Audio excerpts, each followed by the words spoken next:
Dear friends, मेरा नाम सुभाष चौधरी है और मैं भारत का एक सामान्य नागरिक हूँ। आज का ये वीडियो बहुत ही ज़रूरी वीडियो है, बहुत ही इम्पोर्टेंट वीडियो है और ये बहुत लोगों के लिए बहुत काम आने वाला है।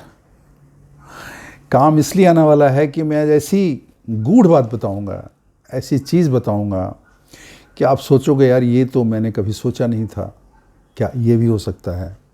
तो प्लीज़ इस वीडियो को पूरा देखिएगा, ध्यान से देखिएगा, पूरा वीडियो देखिएगा और उसके बाद आप बताइए क्या मैंने आपको सही कहा। कमेंट्स बॉक्स में डाल के बताइएगा मुझे। देखिए आज का विषय क्या है। आज का विषय हमारा है ऐसे लोग जो आपके सफलता में, आपकी खुशी में बाधक हैं। जी, जो साधक हैं, जो आपकी मदद करेंगे, वो एक प्रकार के लोग हैं। कुछ ऐसे लोग होते हैं जो आपको तकलीफ़ देने के लिए हैं। तकलीफ़ देने के लिए मतलब आपके सक्सेस में ऑब्स्टेकल डालेंगे, आपके जीवन को बढ़ने में सहायता नहीं करेंगे बल्कि एक अवरोध बनाएंगे आपके लिए। तो इनको पहचानना, इनको समझना, इनको जानना ज़रूरी है। क्यों ज़रूरी है? ताकि आप उनसे बच के रहो, आप उनसे दूर रहो, आप उनसे बचने का उपाय खोजो, नहीं तो वो आपके ताकत को कम कर लेंगे। ऐसा आपने देखा होगा बहुत बार कि अच्छे खासे लड़के, उनको घर में ही या उनके दोस्त या उनके परिवार के लोग उनको हमेशा नीचे करते रहते हैं और उसमें सब काबिलियत होने के बाद, इच्छा होने के बावजूद, मेहनत करने के बावजूद वो दुखी रहता है और सफलता उतना नहीं मिल पाती है जितना वो कर सकता था, बिकॉज उसको डिमोटिवेट करने वाले बहुत सारे लोग होते हैं। तो आज हम ऐसे ही लोगों की चर्चा करेंगे, ऐसे ही लोगों की बात करेंगे जिनसे आपको बचना है। उनके पास नहीं जाना है, उनसे बचना है। अगर वो आपके आसपास हैं तो कैसे उनसे निकलना है वो आपको सोचना है।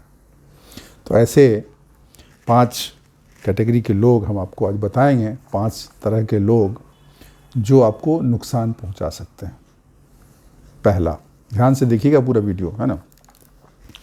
पहला, इनको हम बोलते हैं शक्ति शोषक। शक्ति शोषक मतलब एनर्जी ड्रेनर। आपका एनर्जी वो ड्रेन कर लेंगे। मतलब ऐसा आप देखते होंगे, कुछ ऐसे लोग होते हैं, वो जैसे ही आपके आसपास आएंगे, आप उनसे मिलने जाओगे, आपको मिलना पड़ेगा, मिलने तो आप जाओगे नहीं, मजबूरी में मिलना पड़ेगा, आप बहुत ही अनकंफर्टेबल फील करोगे, आपको अच्छा नहीं लगेगा, you will not feel Joy. आपको एक दुख का माहौल लगेगा, यार क्यों आ गया, यार क्यों मैं यहाँ आ गया। ऐसा व्यक्ति होता है जिसका प्रेजेंस ही, उसकी उपस्थिति ही बहुत दुखदाई होती है, आनंदपूर्ण नहीं होती है, आप असहज हो जाते हो। ऐसे व्यक्तित्व होते हैं, उनकी कुछ होती हैं, उनका कुछ स्वभाव, कुछ उनका एटीट्यूड, उनका कुछ अप्रोच, उनकी कुछ बातें ऐसी होती हैं जो आपको हमेशा कमज़ोर बनाएंगी और आप बहुत असहज रहोगे। इनको हम बोलते हैं एनर्जी ड्रेनर, आपकी एनर्जी को खींचने वाला, निकालने वाला, ठीक है ना। तो इनसे आप बचिए। इनको हम बोलते हैं शक्ति शोषक।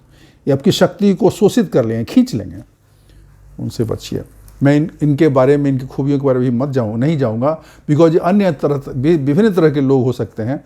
आप अपने मन से सोचना, मैं कहाँ जाता हूँ कि मुझे बहुत डिस्कम्फर्ट हो जाता है, मुझे अच्छा नहीं लगता है। उन लोगों को पहचानिए और उन लोगों से आप दूर रहिए, उनसे बच के रहिए। पहला। दूसरा, पेसिमिस्ट। पेसिमिस्ट क्या होता है? उसको बोलते हैं नकारात्मक, जो हमेशा निराशावाद में रहता है, हर चीज़ में उनको गलत ही दिखता है, ठीक है। उनको जीवन में हर चीज़ में कुछ न कुछ गलत दिखेगा। बारिश में बारिश नहीं हो रही, अगर बारिश होने लगे तो तकलीफ़ है, और इतनी बारिश हो रही है, पूरा ये हो जाएगा, बाढ़ आ जाएगी, लोग बह जाएंगे, लोग डूब जाएंगे, अरे सर्दी खांसी हो जाएगा। और अगर धूप थोड़ा सा निकल जाए उसमें भी उनको तकलीफ़ है, लू लग जाएगा। मतलब उनको हर चीज़ में तकलीफ़ ही है। कोई अच्छा काम हो जाए तो भी उनको तकलीफ़ है, काम ना हो तो भी उनको तकलीफ़ है। इनको पेसिमिस्ट बोलते हैं। जीवन के हर क्षेत्र में इनको निराशा ही दिखती है। इनसे बचना इसलिए ज़रूरी है कि संगति का तो बहुत असर होता है। अगर आप इनकी संगति में हमेशा रहोगे, जो हमेशा निगेटिव बातें करते हैं, हमेशा हर चीज़ में निगेटिव एस्पेक्ट खोजते हैं, तो देर सवेर आप पे भी वो असर आ जाएगा। इसके लिए आपको ऐसे पेसिमिस्ट लोग से दूर रहना है, और जो पॉजिटिव सोच वाले लोग हैं, जो उत्साह में भरे हुए लोग हैं, उनके पास रहना है, उनसे दोस्ती करनी है, उनकी सोहबत लेनी है। और ऐसे पेसिमिस्ट लोगों से आपको बच के रहना, उनसे दूर रहना है। आप वहाँ ज़्यादा बैठे बैठो, निकल जाओ, और मौका अगर संभव हो तो उनसे ज़्यादा मिलना जुलना नहीं रखो, क्योंकि धीरे धीरे आपकी सोच को निगेटिव करने की शक्ति उनमें होती है। देखिए, अच्छाई पकड़ना आसान नहीं होता है। अच्छाई आदमी बहुत मुश्किल से अपनाता है, लेकिन बुराई बहुत जल्दी अपना लेता है। और ये तो जो पेसिमिस्ट अप्रोच है, तो अप्रोच की बात है। तो आपका सोच अगर निगेटिव हो जाएगा तो आपका कोई सफलता नहीं मिलेगी, कोई काम आपका नहीं होगा, वो काम आपका बिगड़ जाएगा। इसीलिए इनसे बचिए। तीसरा है क्रिटिसाइज़र। इनसे भी आपको बच के रहना है। आप कुछ भी करोगे, ये उसमें कुछ कमी निकाल देंगे। ये आपको बार बार इस चीज़ का एहसास दिलाते रहेंगे कि ये तुमसे नहीं होगा। आप मान लीजिए साधारण स्टूडेंट, एक स्टूडेंट है समझ लीजिए, आप कहीं किसी बड़े एग्ज़ाम की तैयारी कर रहे हो, आईआईटी की तैयारी कर रहे हो, आईआईएम की तैयारी कर रहे हो, ये आपको बार बार आके बताएंगे, एहसास दिलाएंगे तुमसे नहीं होगा, अरे तुम एवरेज बच्चे हो, तुम कितना मार्क्स आया था, इतना आया था, तुमसे कहाँ से होगा, ये टॉपर लोगों का काम है, तुम बेकार से मेहनत करो, तुम्हारा व्यर्थ जाएगा। ऐसा आप किसी नौकरी के लिए ट्राई करोगे, वहाँ भी आपको बोलेंगे तुमसे होने वाला नहीं है। किसी काम को करेंगे, तुमने कैसे किया, ऐसे थोड़े किया जाता है यार, ये तुम। So they have a habit of criticising for everything. If you do right और यू डू रॉन्ग और डू एनीथिंग, वो आपकी क्रिटिसाइज़ करते ही रहेंगे, आपकी शिकायत करते ही रहेंगे, आप में कमियां आपको निकाल निकाल के आपको बताएंगे। और धीरे धीरे अगर बार बार उसकी बात सुनोगे तो आपको मन में सही लगने लगेगा, ऐसा तो नहीं मैं मुझ में कोई काबिलियत नहीं, ऐसा तो नहीं कि मैं निकम्मा हूँ, ऐसा तो नहीं कि मैं काम नहीं कर सकता हूँ। दे विल मेक ए आपको सेल्फ डाउट क्रिएट करा देंगे। आपको अपने पे ही भरोसा नहीं रहेगा, आपको अपने पे ही कॉन्फिडेंस कम हो जाएगा। देखिए, जो पॉजिटिव क्रिटिसिज्म में अच्छी बात है, कोई आपको कुछ बताए भाई आप इसको थोड़ा ऐसे कर लो, वो ठीक है। लेकिन जो हर चीज़ में आप क्रिटिसाइज़ करे, वो अच्छा नहीं है। इसका मतलब वो आपको आगे नहीं बढ़ने देना चाहता है, और जानबूझकर आपके मनोबल को गिराने के लिए वो काम कर रहा है। तो आप उनसे दूर रहिए, ताकि आपका मनोबल बना रहे और वो न गिरे। इसके बाद चौथी कैटेगरी है मैनिपुलेटर। वो हर चीज़ को मैनिपुलेट करेंगे। आप कुछ भी करोगे, उसमें कुछ अपना संदेश ले आएंगे, अपना कुछ उपाय बता देंगे, और डायरेक्टली और इनडायरेक्टली उस चीज़ को कंट्रोल करना चाहेंगे।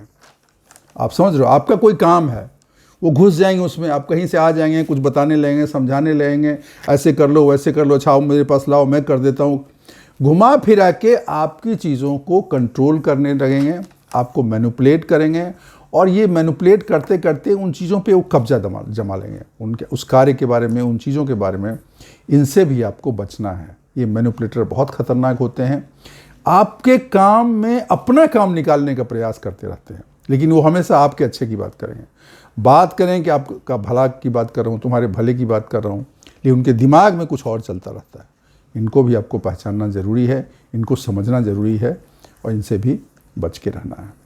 और चौथा, विक्टिम कार्ड खेलने वाले, जो हमेशा हर चीज़ में अपने को रोते रहते हैं। हर चीज़ में बोले मेरा ऐसा हो गया, मेरा वैसा हो गया, मेरा वो हो गया, मेरा ये हो गया। तो उनका अगर कुछ भी उनके जीवन में बुरा होगा, कुछ भी, वो बुरा उनके अपने ही कर्तव्य कर्म के वजह से होता है, लेकिन वो हमेशा दूसरे को ब्लेम करेंगे। उनको अगर बुखार भी लग जाएगा तो किसी को दोष देंगे, अरे हम वहाँ गए थे, वहाँ पर उसको सर्दी खांसी था, मुझे बुखार था, उसके साथ बैठे मुझे बुखार लग गया। अरे भाई तुम क्यों गए, तुमको इतना अकल है तो, ठीक है ना। उनका मान लीजिए किसी काम में उन्होंने कोशिश की, बिजनेस किया, बिजनेस नहीं चलेगा, अरे मेरे दुश्मन लोग मेरे पीछे लग गए, मेरा बिजनेस नहीं होने दिया। कोई नौकरी पे गए, उनको नहीं हुआ। वो किसी चीज़ में, हर चीज़ में वो दूसरे को ब्लेम करने के लिए सोचते रहते हैं और ब्लेम करते हैं। चूँकि वो इस तरह की उनकी सोच है, उनका काम भी नहीं होता है। जब इंसान ये सोचेगा कि मेरे में कमी है, तब तो अपना सुधार करेगा ना। उनको तो लगता है हमेशा दूसरा आदमी ही मेरा काम बिगाड़ रहा है, तो अपने बारे में तो सोचते नहीं कि हमारी कमी की वजह से, हमारी कमजोरी की वजह से हमें कुछ कमियां हैं जिसको दूर करके हम इसको बेहतर कर सकते हैं। वो तो सोचते नहीं, वो तो सोचते हैं ये जो मेरे साथ बुरा हो रहा है इसके लिए वो जिम्मेदार है, वो जिम्मेदार है, वो जिम्मेदार है। दूसरे की जिम्मेदारी देते रहते हैं और दूसरे पे तो उनका बस है नहीं, तो फिर उनका काम नहीं होता। इनसे इसलिए बचना है कि ये विक्टिम मेंटालिटी जो है ये आप में भी क्रिएट हो जाएगी, और फिर जैसे कोई आपने काम किया, आपका काम नहीं हुआ, तो आप भी दूसरे को ब्लेम करना शुरू करोगे, सिचुएशन को ब्लेम करोगे, माहौल को ब्लेम करोगे, लोगों को ब्लेम करोगे, संस्था को ब्लेम करोगे, परिवार को ब्लेम करोगे। आप ब्लेम करोगे बिकॉज आपकी आदत होगी उसे सुन सुन के। जबकि सच्चाई ये है कि इंसान के जीवन में जो कुछ भी होता है उसका जिम्मेदार वो खुद है। आदमी के जीवन में तकलीफ तो आएगी ही, परेशानी तो आएगी ही, इससे कंप्लेन क्या करना, वो तो जीवन का अंग है। इंसान का काम क्या है, वो तकलीफों से, उन परेशानियों से, कठिनाइयों से लड़ के मेहनत करके आगे बढ़ना है ना। दुनिया में कौन इंसान आया है जिसको बिना मेहनत के, बिना कठिनाई के, बिना तकलीफ के आगे बढ़ने को मिला है। तो मित्रों, ये 5 लोग, 5 तरह के लोग, इनको आइडेंटिफाई करना सीखिए और इनसे बच के रहिए। और इसके अपोजिट ऐसे लोगों से दोस्ती रखिए जो पॉजिटिव सोच वाले हैं, जो खुद रिस्पॉन्सिबिलिटी लेते हैं, जो आपको प्रोत्साहन देते हैं, जो आपकी काबिलियत के बारे में आपको बताते हैं। साथ में अगर आपको कुछ कमी है वो भी बताएंगे, लेकिन आपके बारे में पॉजिटिव सोचते हैं और आपका भला सोचते हैं। अदरवाइज अगर इन 5 लोगों की सोहबत में आप रहोगे तो देर सवेर आपका नुकसान होगा ही। और अगर ज़्यादा समय तक आप रहते हो साथ में या उनसे ज़्यादा हिलन मिलन करोगे तो आपका बड़ा नुकसान भी हो सकता है। तो अपना नुकसान बचाने के लिए, अपने जीवन में खुशियाँ और संपन्नता और सुख प्राप्त करने के लिए ज़रूरी है कि हमें इन निगेटिव लोगों से को आइडेंटिफाई करना है और इनसे दूर से ही प्रणाम करना है, उनसे बच के रहना है। मित्रों, ये ऐसे मोटिवेशनल वीडियो, ऐसे ज्ञानदायी वीडियो, ऐसे इन्फॉर्मेटिव वीडियो मैं इसलिए बनाता हूँ ताकि लोगों को कोई फ़ायदा हो सके। उनके जो भी, लोगों को तो सब कुछ पता है, फिर भी ध्यान में लाना ज़रूरी होता है। और अगर मेरे इस वीडियो से एक ही व्यक्ति का, किसी भी व्यक्ति का फ़ायदा हो जाता है तो मेरे लिए बहुत बड़े भाग्य की बात है। तो मैं आप लोगों से अनुरोध करूंगा कि अगर आप इस चैनल को सब्सक्राइब नहीं किए हैं तो प्लीज़ सब्सक्राइब करिए, बेल आइकन दबा दीजिए ताकि कोई भी ऐसा वीडियो जब मैं रिलीज़ करता हूं तो डायरेक्टली आपकी नोटिफिकेशन में आ जाए। वीडियो का कंटेंट और वीडियो अगर आपको अच्छी लगती है तो लाइक करने में कोई कोताही नहीं रखिए। लाइक करेंगे तो ज़्यादा लोगों के पास ये भेजा जाएगा। और तीसरी चीज़, आपके दोस्त मित्र हों उनको भी आप ये शेयर कर सकते हैं ताकि वो भी इसका लाभ उठा सकें। मित्रों, आज के लिए बस इतना ही। थैंक यू, शुक्रिया, धन्यवाद।